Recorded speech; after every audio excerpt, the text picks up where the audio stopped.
की श्री शिवाय नमस्तुभ्यं। श्री राम जय राम जय जय राम। श्री राम जय जय राम। श्री राम जय राम जय जय राम। श्री राम जय राम जय जय राम। मंगल भवन अमंगल हारी। मंगल भवन मंगल हारी। प्रवाहु तो दशरथ अजिर बिहारी। प्रभु दशरथ अजिर बिहारी। श्री राम जय जय राम। बोलो श्री राम जय राम जय जय राम। उमा कहूँ मैं अनुभव अपना। उमा कहूँ मैं अनुभव अपना। सतहरि भजन जगत सब सपना। हरि भजन जगत सब सपना। श्री राम जय जय राम। श्री राम जय राम श्री राम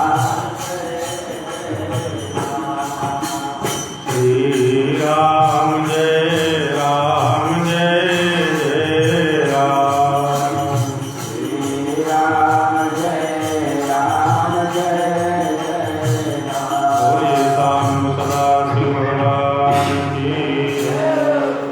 धर्म की अधर्म का प्राणियों में विश्व का गौ माता की गौ हत्या भारत धर्म सम्राट स्वामी श्री करपात्री जी महाराज की, जगद्गुरु श्री शंकराचार्य भगवान की, पूज्य दंडी स्वामी श्री मुक्तेश्वरानंद सरस्वती जी महाराज की, श्री जानकी रमण प्रभु की, श्री स्वरूपेश्वर महादेव की, श्री कंवर्धन हनुमान की, श्री बूढ़ा महादेव की, वर्धा नगर के स्थित समस्त देवी देवताओं की, श्री शिव महापुराण की, श्री श्याम सदाशिव भगवान की।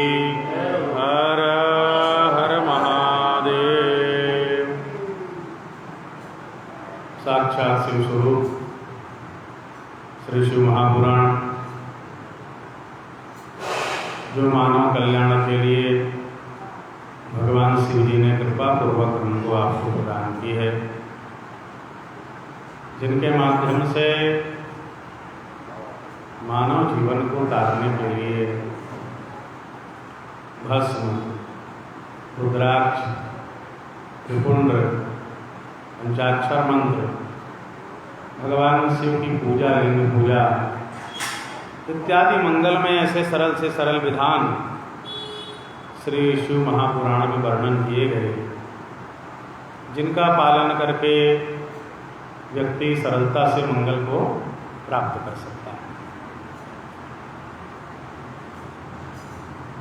छोटे छोटे मंगलमय विधान, अन्य कुछ न हो सके केवल रुद्राक्ष ही धारण कर लें, विभूति लगा लें, शिव शिव शिव नाम इसका जाप कर लें, जो हो सके बहुत सारे सरल सरल साधन हैं जिसके माध्यम से भगवान शिव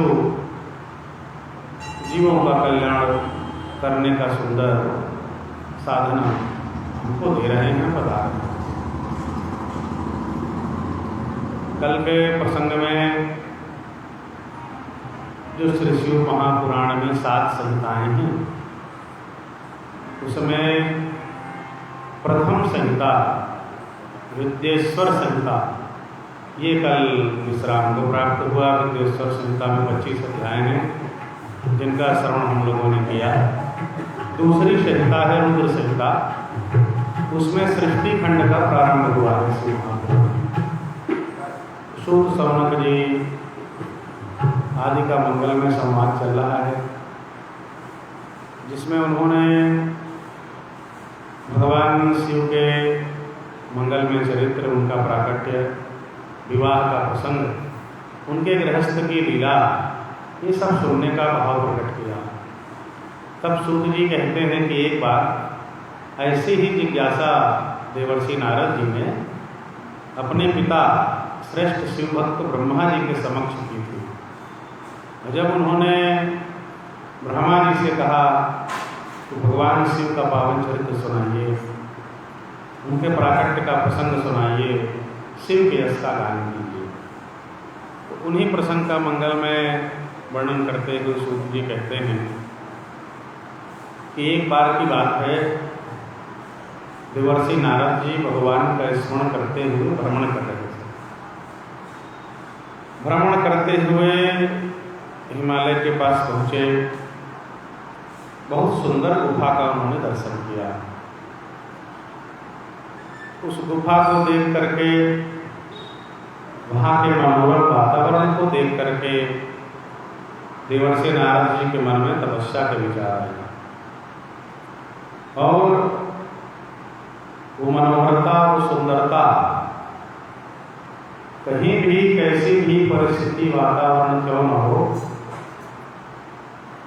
मनुष्य जिस तरह का साधक होता है, विचारक होता है, जैसी उसकी साधना होती है, वैसा ही चिंतन उस स्थल में जाकर के वह करता है। किसी कामी को एकांत मिल जाए तो वो कामिनी का संग चाहेगा, भजन करने वाले को कोई मिल जाए तो भजन करना चाहेगा, तपस्या करने वाले को एकांत स्थान मिल जाए तो वो तप करने के बारे में सोचते हैं। हिमगिरि गुहा एक अति पावनी, बह समीप सुरसरी सुहावनी।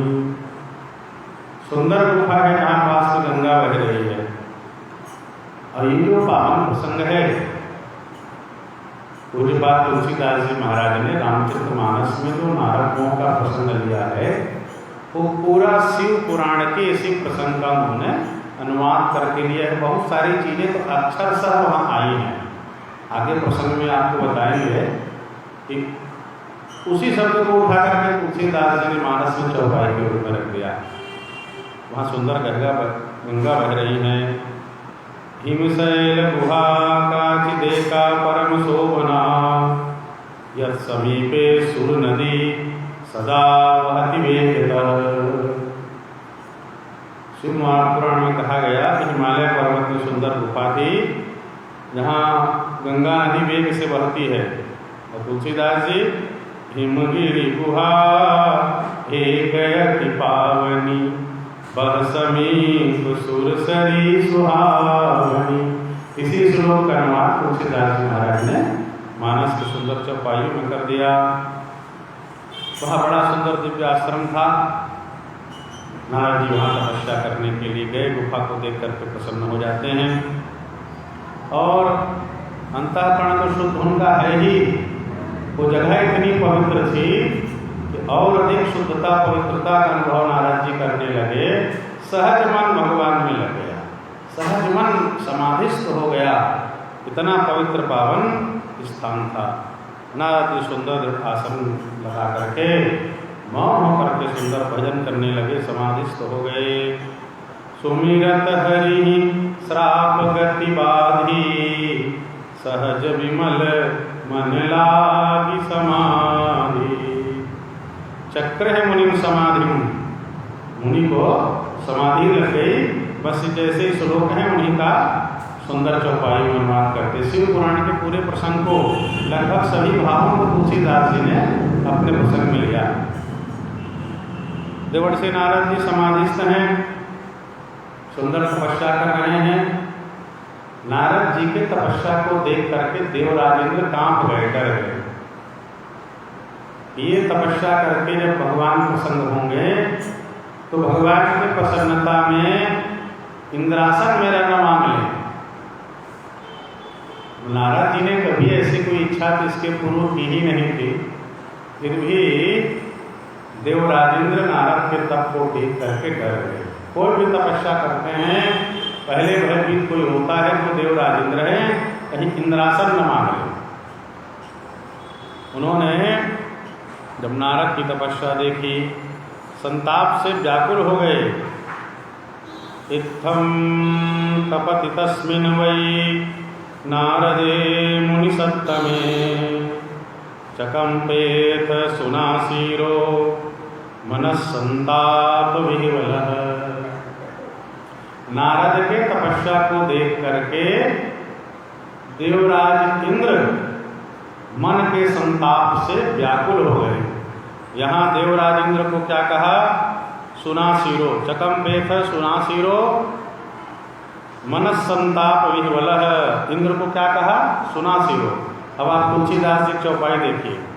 सुनासीर मनमहु अति त्रासा चहत देव ऋषि मम पुरवासा।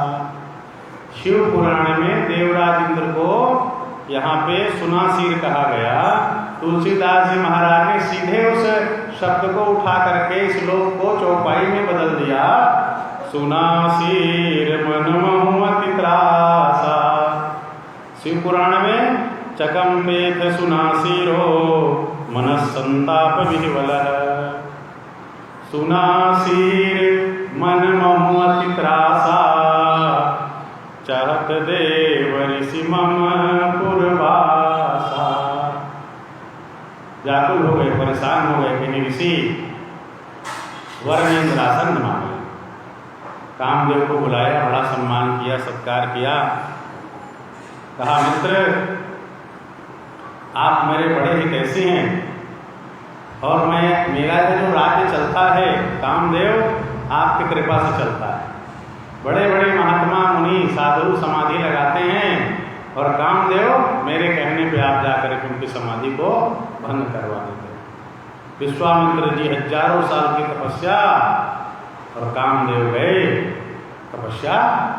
ऐसे कई महापुरुष हैं जो बड़े ऊंचे उस स्तर के हैं जिनका नाम किसी प्रसंग में आ गया उनको तो हमने जान लिया, नहीं तो गिनती नहीं है।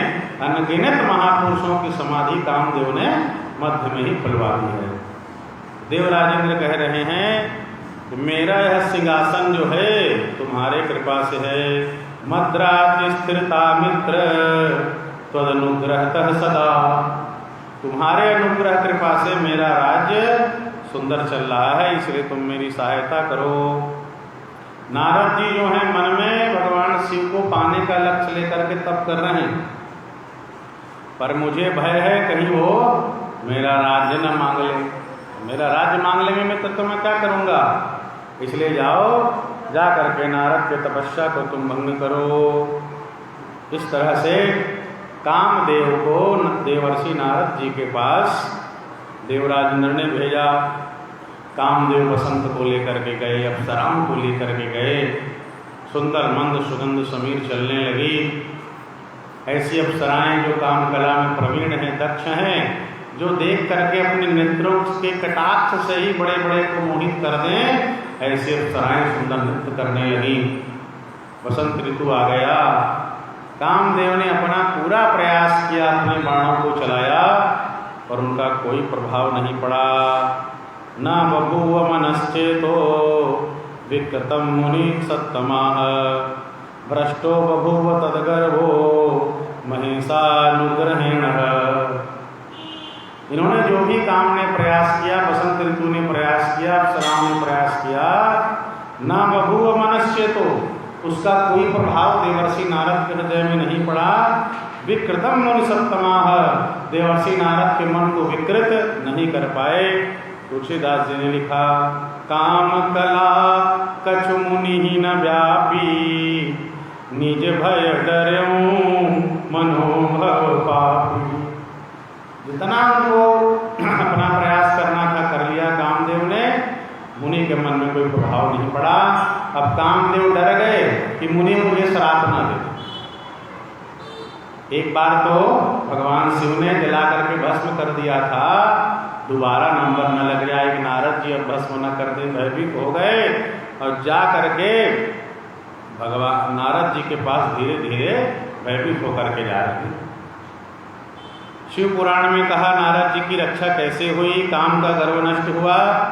महेशानुग्रहेण, भगवान महेश्वर की कृपा से, शिव की कृपा से नारद की रक्षा हुई और काम का गर्व नष्ट हो गया।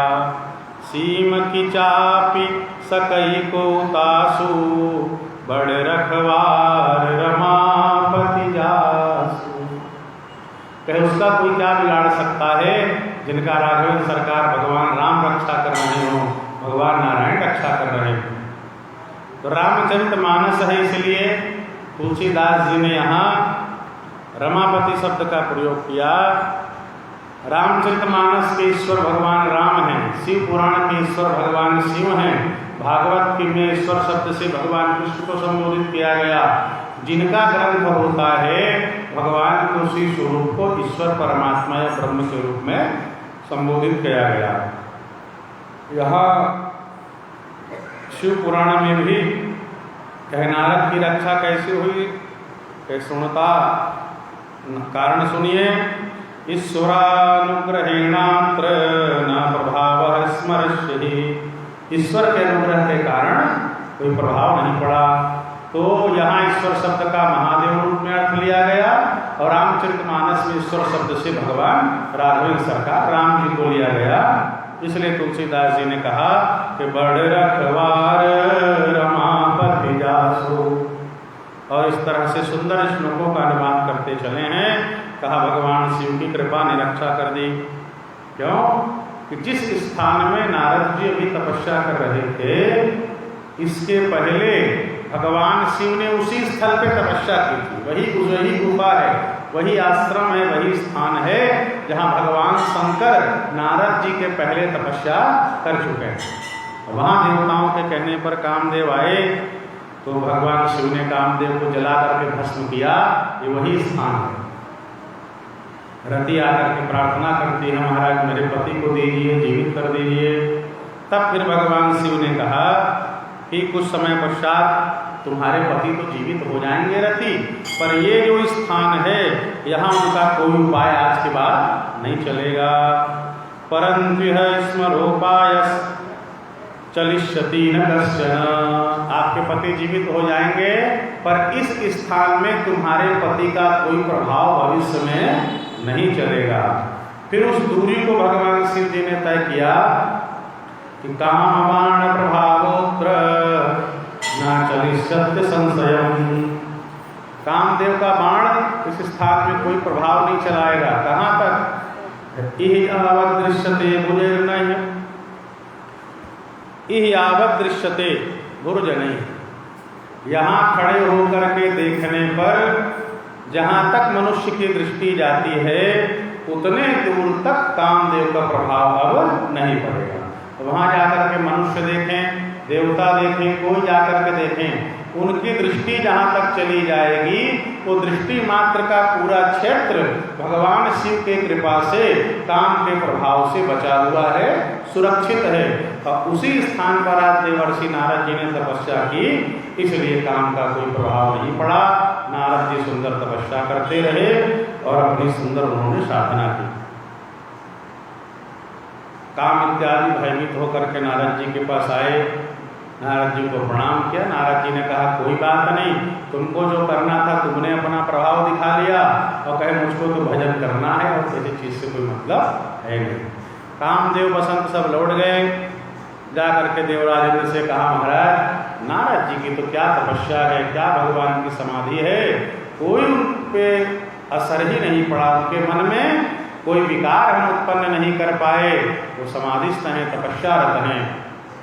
देवराज इंद्र ने भगवान शिव का स्मरण किया और देवर्षि नारद जी की तपस्या, उनके शुद्ध अंतःकरण की देवराज ने प्रशंसा की। बाकी सब लौट जाते हैं।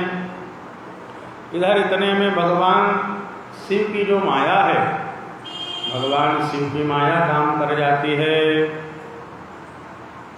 जो भगवान शिव के भक्त हैं उनको छोड़ करके संसार में जितने लोग हैं सभी के ऊपर भगवान शिव की माया का प्रभाव होता ही है। दुर्गेया सांभवी माया सर्वेषां प्राणिनामिह भक्तं विनार्पितात्मानं तया सम्मोह्यते जगत्। भगवान शंभु के इस माया को जानना बड़ा कठिन है, दुर्गेय है, और जो उनके भक्त हैं उनको छोड़ करके सभी के ऊपर भगवान की माया जो है असर करती है, कार्य करती है, कोई उससे बच नहीं सकता। बचते हैं तो केवल भगवान शिव के भक्त ही उनकी माया से बचते हैं, और किसी का बच पाना कठिन हो जाता है। इस तरह से भगवान शिव के माया का क्या प्रभाव पड़ता है इसकी चर्चा करेंगे। हमारे आदरणीय चाचा जी विराजमान हैं, उनसे निवेदन करेंगे, सुंदर हम आपको सबको भजन सुनाएंगे। भजन के पश्चात फिर आगे चर्चा करेंगे आदरणीय विश्वकर्मा। बोलिए सांब सदा शिव भगवान की, श्री शिव महापुराण की।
शिव कथा प्रवचन में आए हैं। हम उनका स्वागत करते हैं, मंगल कामना करते हैं। भगवान शिव जी की जो माया है वो देवर्षि नारद के ऊपर अपना प्रभाव डालती है। देवर्षि नारद जी ने काम को तो बिना श्राप दिए विदा कर दिया। नारद जी के मन में आया कि इस संसार में भगवान शंकर एकमात्र ऐसे देवता हैं जिन्होंने काम को जीत लिया है। काम को तो भगवान शिव ने जीत लिया, पर क्रोध को नहीं जीत पाए, और क्रोध में आकर के भगवान शिव ने काम को जला दिया।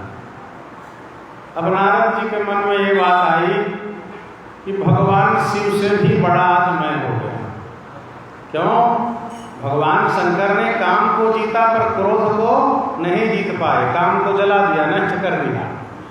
और मैंने काम को भी जीत लिया और क्रोध को भी जीत लिया, क्योंकि देवर्षि नारद ने कामदेव को कोई श्राप वहां पे नहीं दिया। ये भगवान शिव की माया के प्रभाव से, भगवान की माया के प्रभाव से नारद जी के मन में ये बात आ गई, ये बात जम गई। तो सारे विकारों के मूल में है अहंकार। ये काम, क्रोध, लोभ, मोह, ये जो विकार हैं कब आकर के हमारे मन में घर कर जाते हैं, कब इनका प्रभाव किस रूप में होता है, व्यक्ति इसको जान नहीं पाता है, समझ नहीं पाता है, परख नहीं पाता है। किसी भी अहंकारी को यह नहीं लगता कि मैं अहंकारी हूँ। बड़े बड़े क्रोधी हैं, आप बात करो, चर्चा करोगे, जिनके मुख से आग ही निकलता रहता है, उनको भी नहीं लगता कि मैं क्रोधी हूँ। बड़े बड़े कामियों को भी नहीं लगता कि मैं कामी हूँ। ये विकार की विशेषता है, अंदर में रहते हैं, मनुष्य को नष्ट भी कर देते हैं, पर वो मनुष्य जान नहीं पाता कि मेरे अंदर ये विकार है, मुझको इससे बचना चाहिए। यदि जान गए, एक ही साधन है सत्संग, गुरु कृपा, संत की कृपा। जिसके ऊपर गुरु कृपा होगी, जिसके ऊपर सत्संग का प्रभाव होगा, निश्चित रूप से उसे अपनी गलती, अपनी त्रुटि दिखेगी, और जो विकारों के प्रभाव में है उसको दूसरों की गलती दिखती है, दूसरों की त्रुटियां दिखती है। सत्संग जब प्रभाव करेगा, आप आत्मचिंतन करेंगे, आप आत्मसमीक्षा करेंगे, अपनी गलती दिखने लग गई तो समझ जाओ गुरु की कृपा है, भगवान की कृपा है, सत्संग का प्रभाव है। यदि आपको अपनी गलती दिख रही है, नहीं तो ये विकार ऐसे हैं, छिप करके वार करते हैं, दिखाई बिल्कुल नहीं देते हैं। देवर्षि नारद जैसे महात्मा जो भगवान के अवतार हैं, भगवान के मन के अवतार हैं देवर्षि नारद, वो आज भगवान शिव की माया से प्रभावित हो गए और सोचा कि सबसे पहले ये बात किसको बताएं कि भगवान शंकर के पास ही चला है। उन्होंने काम को जीता है पर क्रोध को नहीं जीता है, मैंने काम क्रोध दोनों को जीत लिया है। ये बात पहले बताई जाए भगवान शंकर को। तब नारद गवने शिव पाही, जिता काम अहमिति मन माही। मैंने काम को जीत लिया, क्रोध को भी जीत लिया। यह अहंकार लेकर के देवर्षि नारद भगवान शिव के पास पहुँचते हैं। कामा जयम निजम मत्वा गर्वितो भून्मुनीश्वरः, वृथैव विगत ज्ञानः शिव माया विमोहितः। इसी श्लोक का तुलसीदास जी ने अनुवाद कर दिया कि जिता काम अहमिति मन माही। और नारद जी भगवान शिव के पास पहुँचते हैं। बहुत आदर किया भगवान शिव ने, आदर से सम्मान से बिठाया। और आज काम का प्रभाव देखिए कि जो देवर्षि नारद जिनके मुख से भगवान नारायण का यश और चरित्र निकलता है, जो सदैव भगवान का गुण गाते हैं, कृष्ण का गुण गाते हैं, राम का गुण गाते हैं, जो सदैव हरि का गुण गाते हैं, हरि कथा कहते हैं, माया का प्रभाव हो गया। नारद जी क्या कह रहे हैं? कहे मार चरित शंकर ही सुनाए, अति प्रिय जानी महेश सिखाए। जिनकी वाणी सदैव हरि के गुण का गान करती है, जिनकी वाणी सदैव भगवान राम कृष्ण शिव के गुणों का गान करती है, आज अहंकार का प्रभाव देखिए, माया का प्रभाव देखिए। मार चरित शंकर ही सुनाए। नारद भगवान शंकर ने नारद जी का आदर सत्कार इसलिए बड़े प्रेम से किया कि नारद जी भागवत हैं। जरूर भगवान कृष्ण की कोई चर्चा सुनाएंगे, राम की कोई चर्चा सुनाएंगे, नारायण की कोई चर्चा सुनाएंगे। इसलिए भगवान शिव ने खूब सत्कार किया कि संत आ गए और संत से भगवान की चर्चा सुनने मिलेगी। पर आज नारद जी का स्वरूप बदला हुआ है, बातें बदल चुकी हैं। मार चरित शंकर ही सुनाए। आज नारद जी ने रामचरित्र ना सुना करके कामचरित्र सुनाया। कहे मैं तपस्या कर रहा था, हमारा काम क्यों है, अप्सरा आ गई, बसंत आ गया। भगवान शिव ने कहा नारद जी पूरी तरह माया से मोहित हो गए। फिर कहा महाराज, भगवान शिव ने कहा ठीक है। फिर क्या हुआ नारद जी? कहे महाराज अप्सराएं भी आ गई। फिर क्या हुआ? तो मुझे कुछ पता ही नहीं चला महाराज, मैं भजन करता रहा, साधन करता रहा। कहा तब तो फिर आपने जरूर उनको श्राप दे दिया होगा। कहे नहीं महाराज, उन्होंने अपना काम किया, मैंने अपना काम किया, भजन किया, श्राप क्यों दे? कोई कोई काम को जीत लेते हैं पर क्रोध को नहीं जीत पाते हैं। आपकी कृपा है कि मैंने काम और क्रोध दोनों को जीत लिया, मैंने कामदेव को कोई श्राप नहीं दिया। तो भगवान शंकर को लगा कि ये जो है बहुत कठिन बीमारी से नारद जी घिर गए।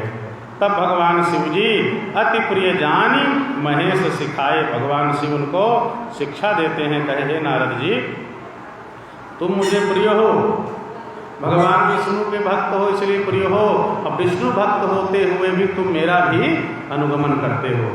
इसलिए उन्होंने कहा कि अब आज के बाद कहीं भी ये चर्चा नारद जी दूसरी जगह में किसी से भी मत करना है। और विशेष रूप से कहे बार बार बिनवो मुनि तो ही जिमि यह कथा सुनायो मोहि। कहे हे मुनि मैं आपसे विनती करता हूँ, भगवान शिव परमात्मा है, ईश्वर है, आदेश भी दे सकते हैं, पर जान रहे हैं जिनके ऊपर अहंकार की माया चल रही है, जो सब विकारों के वशीभूत हो गए हैं, आज ये कुछ नहीं सुनने वाले हैं, विनती सुन ले तो ही बड़ी कृपा है। बार बार विनती करता हूँ कह जी में जनी हरि सुनायहु कबहूँ। जैसे आपने मुझे मार चरित्र सुनाया है ऐसे जाकर के भगवान विष्णु के पास इसकी चर्चा बिल्कुल मत करना। नारद जी को मन में लगा देखो ये संसार कैसा है, इस संसार में किसी भी व्यक्ति को दूसरे की प्रशंसा अच्छी नहीं लगती। भगवान शिव कामारी है, काम को जीतने वाले। इन्होंने काम को जीता शिव जी ने, पर क्रोध को नहीं जीता। और कभी न कभी शेर को सवा शेर मिलता है। देखो मैं इनके सामने बैठा हूँ, काम को भी जीता, क्रोध को भी जीता, अब ये मेरी प्रशंसा नहीं सुन सक रहे हैं, इसलिए कह रहे हैं चर्चा दूसरे से मत करना, और भगवान विष्णु से तो बिल्कुल मत करना। तो भगवान शिव जी हित का उपदेश दे रहे हैं और नारद जी को ये बात अच्छी नहीं लग रही है। नारद इस रूप में ले रहे हैं कि मेरी प्रशंसा होगी, ये बात भगवान शंकर को अच्छी नहीं लग रही है। ये सोच नारद जी की है कि इन्होंने काम को जीता और मैंने काम क्रोध दो विकार को जीता।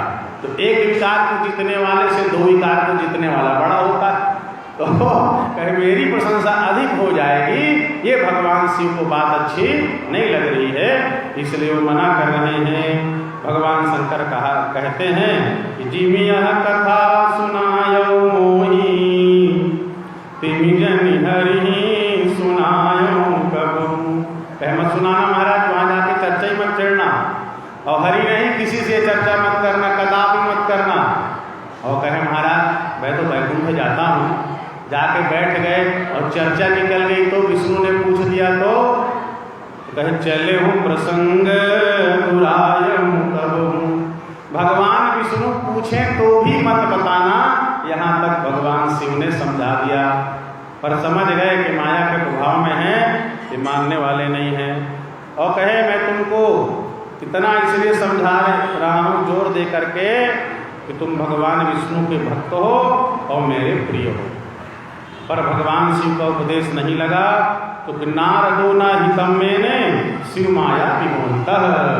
भगवान शिव के माया से मोहित होने के कारण नारद जी को भगवान शिव का उपदेश अच्छा नहीं लगा, क्योंकि प्रबला भाविनी जो भावी है, जो घटना घटने वाली होती है वह प्रबल होती है, कोई उसे रोक नहीं सकता है। भगवान शिव ने कहा भावी प्रबल है, इसलिए शंभु दीन उपदेश हित, नहीं नारद ही सुहान। भरद्वाज कौतुक सुनहु, हरि इच्छा बलवान। भगवान शिव उपदेश दे रहे हैं, फिर भी नारद को बात अच्छी नहीं लगी। क्यों? क्योंकि भगवान की जो इच्छा है वो प्रबल है, जो होनी है वो प्रबल है।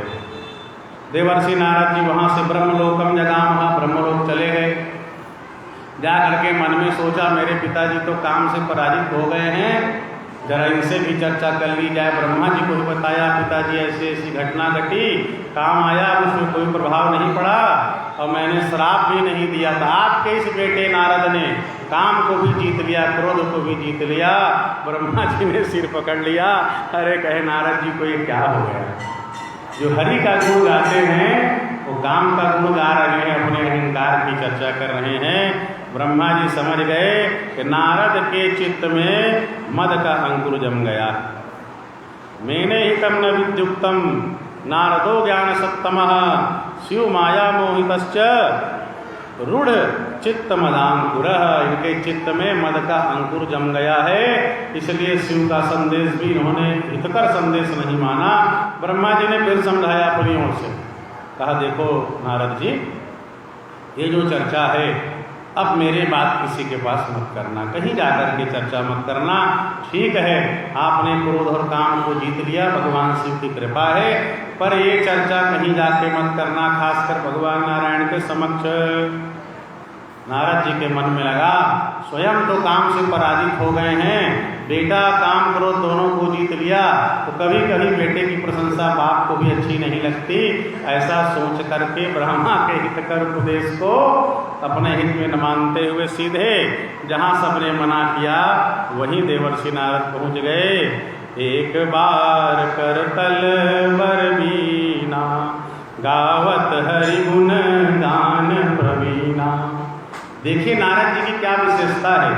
नारद जी का वैशिष्ट है गावत हरि गुण गान प्रवीणा, जो भगवान हरि के गुणों को गाने में प्रवीण हैं, दक्ष हैं, कुशल है। जैसा अवसर जैसा समय वैसे भगवान हरि की चर्चा करते हैं। ऐसे महात्मा नारद हैं। नारद जी ने जिनको दीक्षा दे दी है, नारद जी ने जिनके सिर पे हाथ रखा, उनको भगवान की प्राप्ति हो गई। आज वही भगवान के माया से विचलित हैं। क्षीर सिंधु गवने मुनि नाथा, जहाँ बस श्रीनिवास श्रुति माथा। सीधे बैकुंठ चले गए, विष्णु लोकम विनष्ट दिह। वह गर्वपूर्वक नारद जी विष्णु लोक चले गए। भगवान नारायण सब जान रहे हैं कि नारद जी को शिव जी ने समझाया तो भी नहीं माने, ब्रह्मा जी ने समझाया तो भी नहीं माने, और अपने काम चरित्र कहने के लिए यहाँ चले आए। तो भगवान विष्णु जो हैं, किसी के मन में अहंकार हो उसको भगवान नारायण नष्ट कर देते हैं। खास करके जो उनके भक्त हैं, जो उनके अपने हैं, उनके मन में विकार आ जाए तो शीघ्रता पूर्वक नष्ट करते हैं। भगवान ने कहा नारद का अहंकार ठीक होना होता तो भगवान शिव के उपदेश से ठीक हो जाता, बीमारी बढ़ गई है। तो भगवान ने कहा इसको और बढ़ा दो, इतना बढ़ा दो कि ऑपरेशन करके बीमारी को दूर किया जा सके। बोलो भक्त वत्सल भगवान की। तो देवर्षि नारद आए, तो भगवान का सुंदर कौतुक देखिए। हरस मिले उठी रमानिकेता, बैठे आसन ऋषि समेता। आज भगवान विष्णु स्वयं प्रसन्न होकर के बैकुंठ के दरवाजे तक चले गए। कहे आओ आओ नारद जी आओ, आप कहे धन्य हैं, आपके जैसे महात्मा के आने पर मैं भी पवित्र हो गया, मेरा धाम भी पवित्र हो गया। नारद जी को लगा कि हाँ, ये भगवान विष्णु हैं जिन्होंने मेरे महिमा को जान लिया, मैंने काम क्रोध दोनों को जीत लिया, आज स्वयं करके मेरा सम्मान कर रहे हैं। भगवान नारायण ने उनके अहंकार को और बढ़ाया, इतना बढ़ाया जिससे ऑपरेशन करके ठीक किया। कहे बढ़ ही जाए जितना बढ़ना है, नारद को जितना अहंकार होना है हो जाए, इसको समूल नष्ट करना। नहीं तो अहंकार की दवा क्या है? अपमान। अहंकार की दवा है तिरस्कार, अहंकार की दवा है फटकार और समझाना। तो शिव जी ने समझाया नहीं समझे, ब्रह्मा जी ने समझाया नहीं समझे, भगवान ने कहा बढ़ने दिया जाए। बैठे आसन ऋषि समेता। आज भगवान विष्णु ने नारद जी को अपने बराबरी में बिठा लिया। नारद जी कहे, भगवान जान गए कि पहले वाला नारद नहीं है, दूसरा नारद है जो काम और क्रोध को जीत लिया है, और इसीलिए भगवान ने मुझे अपने बराबर में बिठा लिया। मैं भी भगवान के समान हो गया विकारों को जीत करके। इसीलिए भगवान विष्णु मेरी महिमा को जान समझ करके अपने बराबर आसन में भगवान ने बिठा लिया। आगच्छतं मुनिं दृष्ट्वा नारदं विष्णुराधरा उत्थित्वाग्रे गतोरं तं शिश्लेष जातहेतुकः। भगवान सब जानते हैं, पर भगवान ये कौतुक कर रहे हैं, लीला कर रहे हैं। श्वासने समुपावेश्य अपने आसन में बिठाया। इसी श्लोक का सुंदर तुलसीदास जी ने अनुवाद कर दिया, बैठे आसन ऋषि समेता। इस श्लोक में श्वासने समुपावेश्य। अब भगवान शिव के चरणों का भगवान विष्णु ने ध्यान किया, और ध्यान करके नारद के गर्व को दूर करने के लिए भगवान ने कहा कि आपके आगमन से मैं पवित्र हो गया। नारद जी आप धन्य हैं, और किस हेतु से आप आए हैं बताइए। तो नारद जी ने फिर वही चर्चा जिसको भगवान शिव ने मना करके रखा था, काम चरित नारद सब भाके यद्यपि प्रथम वरज शिव राखे। भगवान शिव ने जो मना किया था, कहीं चर्चा हो जाए तो हो जाए, पर भगवान नारायण पूछें तो भी चर्चा मत करना, छिपा के रखना। तो वही चर्चा देवर्षि नारद जी ने विस्तार से कर दी। तब कहे भगवान समझ गए भगवान शिव की माया अत्यंत प्रबल है। कहा, हे देवर्षि आप धन्य हैं। भगवान ने शिव की स्तुति भी की। भगवान नारायण ने कहा, हे देवर्षि, जिस किसी के भीतर भक्ति हो, ज्ञान हो और वैराग्य हो, उसका काम कुछ नहीं बिगाड़ सकता। ये विकार उसका नुकसान नहीं कर सकते। तो त्रिक जिनके अंदर होता है, भक्ति त्रिकम न यस्यास्ति काम मोहादयो मुने। हे मुनि, जिसके अंदर भक्ति हो, जिसके अंदर ज्ञान हो, जिसके अंदर वैराग्य हो, जिस साधक के अंदर भक्ति ज्ञान और वैराग्य हो, काम आदि विकार उसका कुछ नहीं बिगाड़ सकते। आप धन्य हैं, आपके अंदर तो ये सदा से भक्ति ज्ञान वैराग्य है। आप नैष्ठिक ब्रह्मचारी हैं, काम आपका कुछ नहीं बिगाड़ सकता। भगवान कहते हैं, तुमरे सुमिरंते मिटहि मोह मार मदमान। भगवान ये चर्चा करते हुए कहते हैं, हे नारद जी, इस संसार में जितने प्रकार का दुख होता है, चाहे तन से संबंधित दुख हो, कि मन से संबंधित दुख हो, धन से संबंधित दुख हो, संसार में समस्त प्रकार के दुखों का मूल कोई है तो काम आदि विकार है। ये विकार ही दुखों के मूल हैं। काम, मोह, ये विकार जो हैं, जितने दुख हैं सबको उत्पन्न करने की जड़ ये काम, लोभ, मोह, विकार, अहंकार है। इनको जो जीत लेता है वो दुखों से मुक्त हो जाता है। आप तो कहे भक्ति ज्ञान वैराग्य से संपन्न है, आपने काम को जीत लिया महाराज, कोई बड़ी बात नहीं है। भगवान के चर्चा को सुन करके देवर्षि नारद प्रसन्न होते हैं और कहा, महाराज कहे आपकी कृपा है इसलिए कुछ नहीं हुआ। ऋषियों ने पूछा, महाराज उसके बाद क्या हुआ? फिर देवर्षि नारद वहाँ से चलते हैं। भगवान ने माया की, अब माया करके सुंदर एक नगर की रचना की जो 100 योजन है, अर्थात 1200 किलोमीटर लंबा, 1200 किलोमीटर चौड़ा। जहाँ के राजा थे शीलनिधि, जिनकी बड़ी सुंदर कन्या थी, उनका वहाँ स्वयंवर हो रहा था। नारद जी वहाँ पहुँचे, शीलनिधि ने प्रणाम किया और उन्होंने कहा, महाराज मेरी ये कन्या है जिसका नाम श्रीमती है, आप इनके हाथ को देख करके इनके भाग्य के बारे में बताइए, इनको कैसा वर मिलेगा। राजा शीलनिधि के कन्या को देख करके देवर्षि नारद मोहित हो गए, काम विह्वल हो गए। कहा, जो इसका वर्णन करेगा वो भगवान शिव के समान ऐश्वर्यशाली होगा। चर्चा की, चर्चा करके उन्होंने नारद जी ने सोचा कि किस तरह से कन्या मुझको मिल जाए। तो नारद जी ने विचार किया, कन्या को रूप अच्छा लगता है। भगवान विष्णु के पास गए, कहा, महाराज एक सुंदर नगर है जिसमें आपके भक्त शीलनिधि राजा हैं और उनकी कन्या से मैं विवाह करना चाहता हूँ, कृपा करके आप मुझे अपना रूप दे दीजिए, आपकी कृपा से ही मेरा हित होगा, मंगल होगा। भगवान नारायण ने कहा, नारद जी, जिस तरह से एक वैद्य अपने रोगी का हित करता है, उसी तरह से मैं तुम्हारा हित करूंगा। रोगी जो है कुपथ मांगता है तो भी वैद्य कुपथ नहीं देता है, और रोगी को अच्छा लगे कि ना लगे अपने दवा का प्रयोग करता है जिससे रोगी का रोग मिट जाए। भगवान ने कहा ठीक है, और बाकी श्रीअंग जो था अपने समान कर दिया, और नारद के मुख को बंदर के समान भगवान ने कर दिया। अब नारद जी ने देखा कि हाथ पैर जो हैं भगवान विष्णु की तरह हो गए, अब कन्या मेरा वर्ण जरूर करेगी। भगवान शंकर ने 2 रुद्र को नारद जी की रक्षा के लिए भेजा था, जो ब्राह्मण के वेश में थे। तो नारद जी का मुख बंदर का था, एक केवल दोनों रुद्र को दिख रहा था, बाकी किसी को नहीं दिख रहा था। जितने राजकुमार थे वो सबको देवर्षि नारद ही दिखाई दे रहे थे यथावत। उन्होंने सोचा कि संत महात्मा का स्वयंवर में क्या काम। नारद जी गए, जाकर के सभा में बैठ गए, सोचते हैं जैसे ही कन्या आएगी श्रीहरि के समान मेरा स्वरूप है, मेरा वर्ण करेगी। इस तरह से प्रतीक्षा करते रहे। आई राजकुमारी, उसको भी दिखा नारद का मुख बंदर के जैसा। रुद्र के गण उपहास करते हैं, देखो नारद जी आ गए हैं, इनका बाकी अंग तो श्रीहरि के समान है, मुख कहे मरकट के समान, बंदर के समान भयंकर है।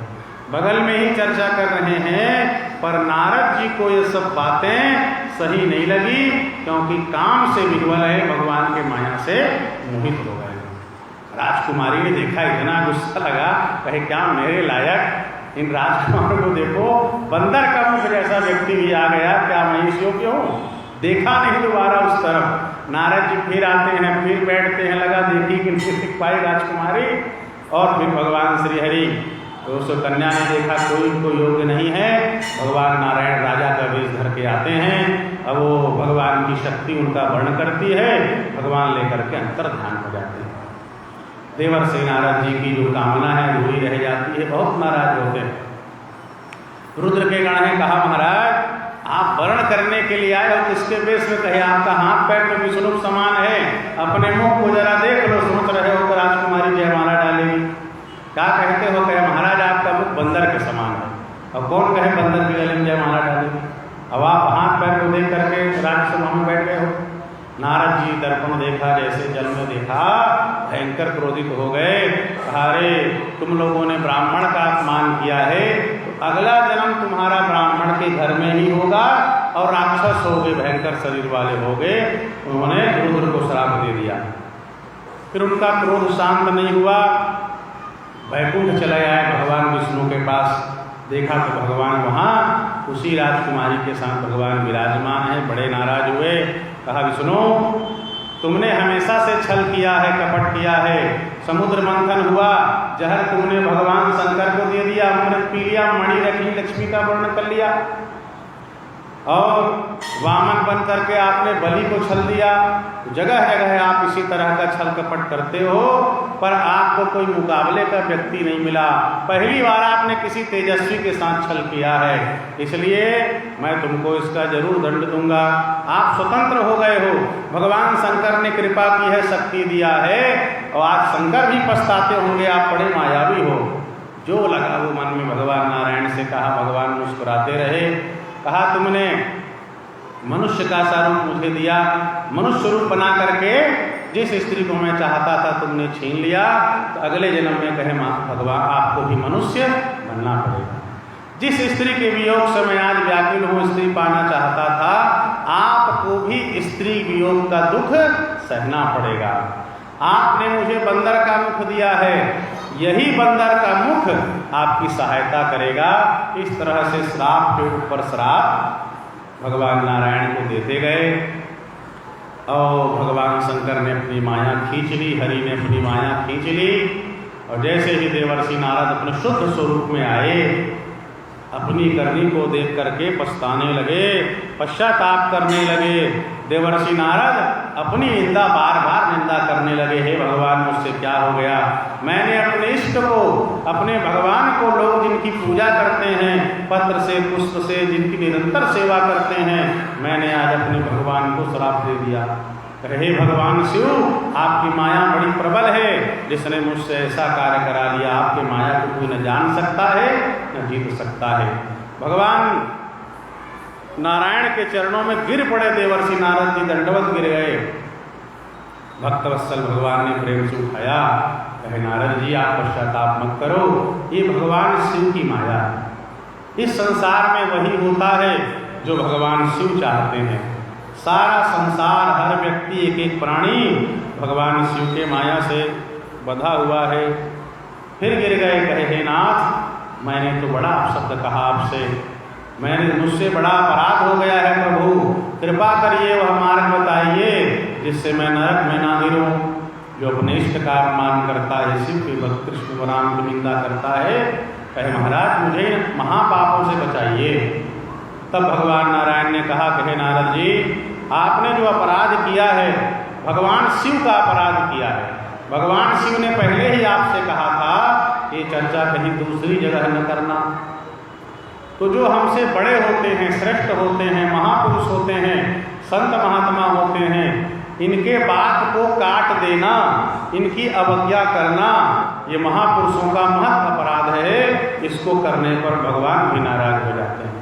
कहा नारद जी पहला अपराध आपने भगवान शिव का किया, जो उनकी आज्ञा नहीं मानी, उनके आदेश को आपने काट दिया। फिर आपके पिता ने समझाया तो शिव की आपने अवज्ञा की थी, इसलिए ये सब आपको सुनना पड़ा। कहे महाराज कृपा करिए मार्ग बताइए। तब भगवान बड़े प्रेम से समझाते हैं, कहे अब ऐसा करो, आप भगवान के सुंदर यश का गान करो। शिव के यश को गाना, भगवान शिव के गुणों को गाना, उनकी कथाओं को कहना, ये सुंदर दुखों को दूर करने वाला होता है।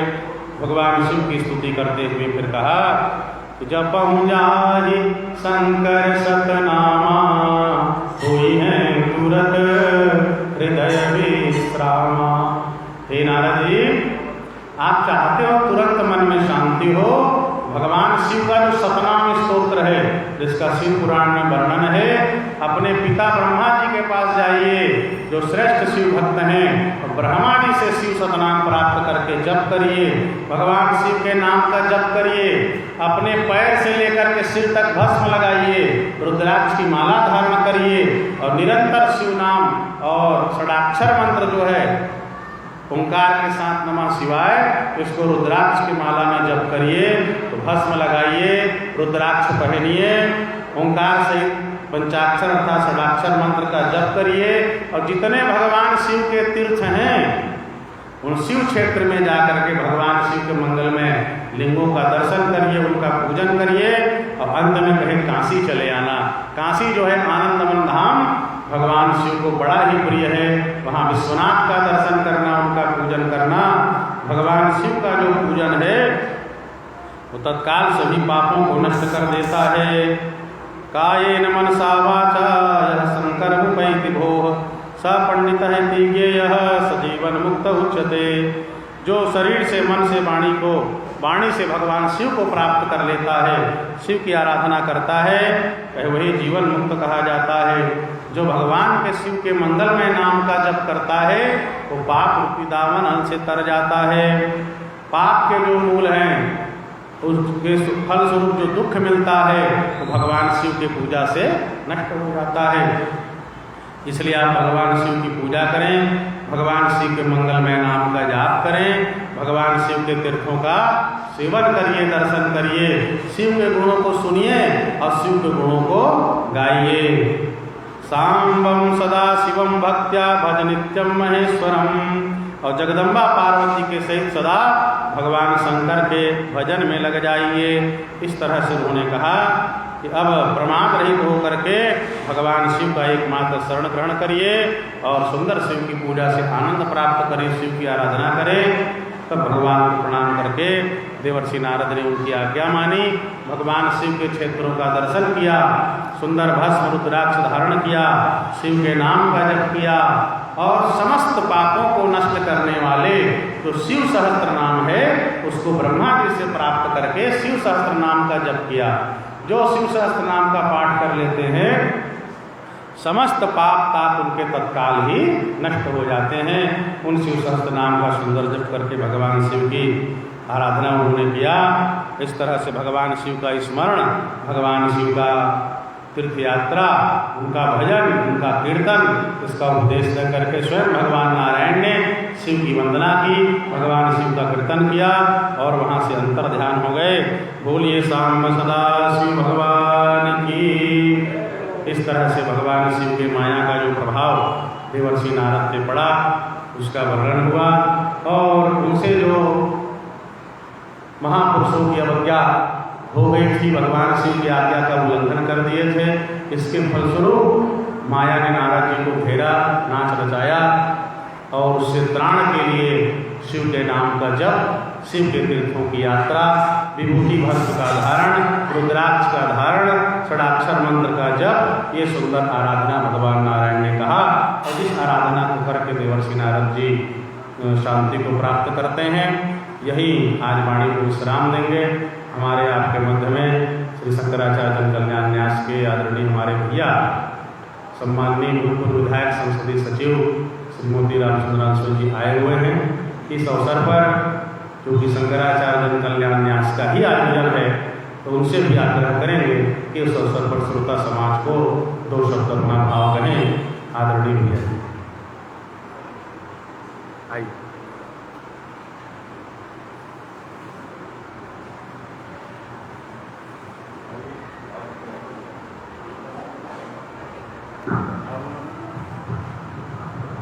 ये नाप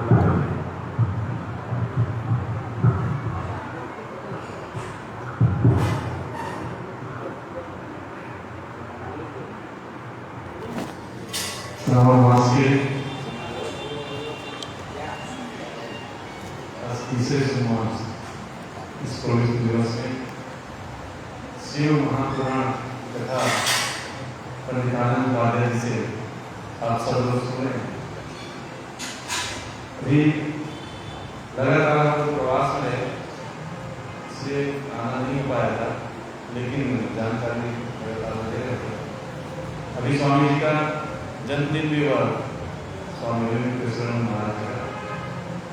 हम लोग वहीं से मैं देख रहा था, मैं वहाँ कार्यक्रम कर रहा था लेकिन यहाँ से लाइव चल रहा था, इसको देख रहा था। तो मिला के बहुत अच्छा आज की कथा श्रवण करने को मिला, बहुत अच्छा लगा। आनंद जी की कथा, चाहे उसमें भागवत हो चाहे बाकी और की कथाएं हो, बहुत अच्छी कथा, बहुत ही अच्छे कथाएं कहते हैं। काफ़ी स्टडी करके, काफ़ी अच्छा अध्ययन करके महाराज जी स्थिति में पहुँचे हैं कि शिव महापुराण में बहुत अच्छी कथा कह रहे हैं। ऐसे में भागवत की कथा सुना था महाराज जी का, लेकिन बहुत अच्छा लगा। आज मैं सभी माता जी ने सभी प्रणाम कर यहाँ पर उपस्थित हैं और गुरु जी हैं, आप सब लोग सेवा दे रहे हैं यहाँ पर इस मास में। आप सब लोग अपनी आत्माएं मैं शंकराचार्य जन कल्याण न्यास के इस आयोजन में आप सब लोग सहभागी हो रहे हैं। मैं आप सब लोगों का हृदय से वंदन करता हूँ, हृदय से स्वागत करता हूँ और महाराज जी के चरणों में प्रणाम करता हूँ। गुरु जगत गुरु शंकराचार्य भगवान की, गुरु राजा रामचंद्र की जय, गुरु शंकर भगवान की, गुरु महादेव की जय।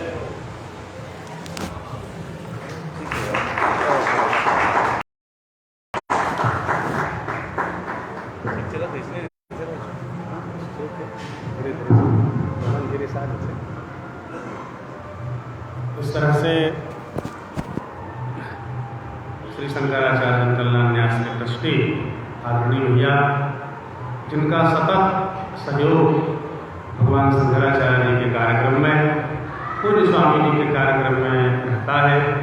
और एक बात मैं डंके की चोट से कहना चाहूँगा कि बहुत सारे राजनेताओं को हमने देखा है, कुछ को हमने सुना है। हमारे क्षेत्र में गांव और जंगल के ऐसे लोग जो ठीक से राम नहीं कह सकते, उनको भी भगवान शंकराचार्य से किसी ने जोड़ा है।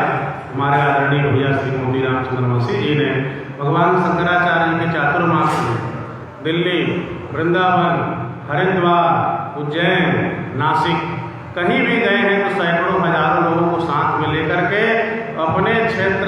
हजारों लोगों को भगवान शंकराचार्य की परंपरा से जोड़ने वाले कोई हैं।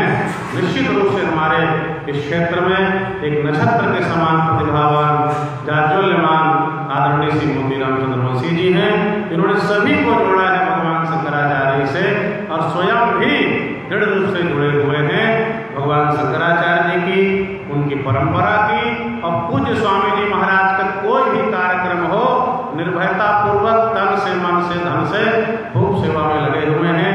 उनके भगवान शंकराचार्य के चरणों में, पूज्य स्वामी जी के चरणों में उनकी निष्ठा बढ़े और जहाँ है भगवान उनके पद और प्रतिष्ठा को बढ़ाएं, सर्वजन का मंगल हो, उत्कर्ष हो, यही भगवान शिव जी से कामना करते हैं। बोलिए साम सदा शिव भगवान की।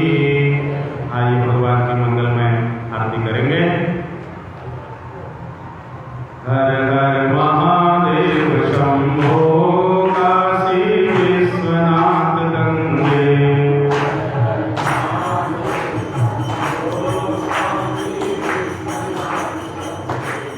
हर हर महादेव शंभो काशी विश्वनाथ गंगे।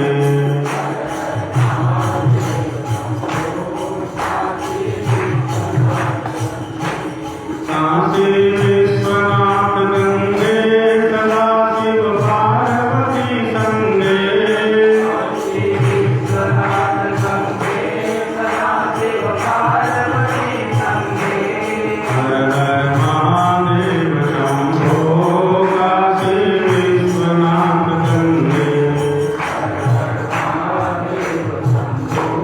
बोले शाम सदा शिव भगवान की। अपने अपने स्थान में खड़े हो जाएंगे। भगवान की मंगल।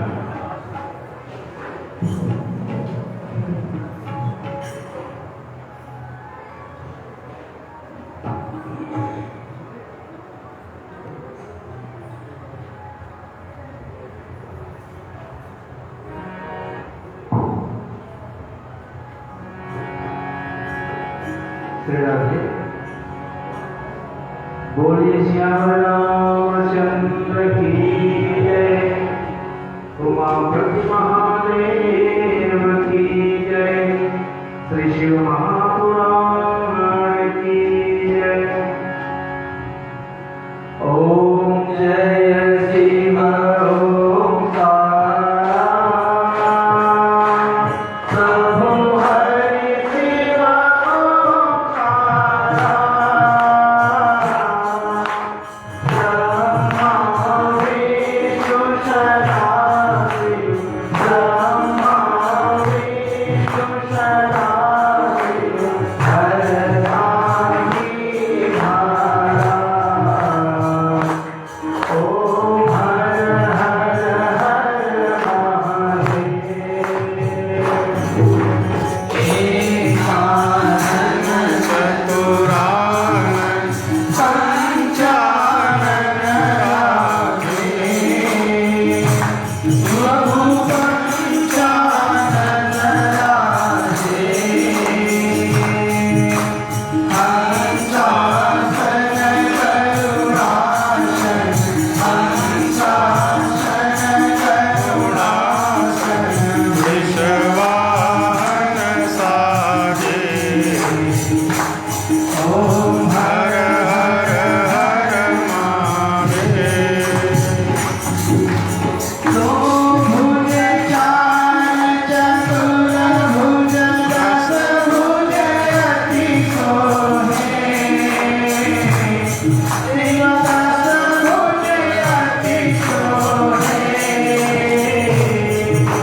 साजं चोरति संयुक्तं हरिणा योजितं मया दीपं गृहाण देवेश त्रैलोक्यतिमिरापहं कदलीदर्भसम्भूतं कर्पूरं तु प्रदीपितम् आरार्तिकमहं कुर्वे पश्य मे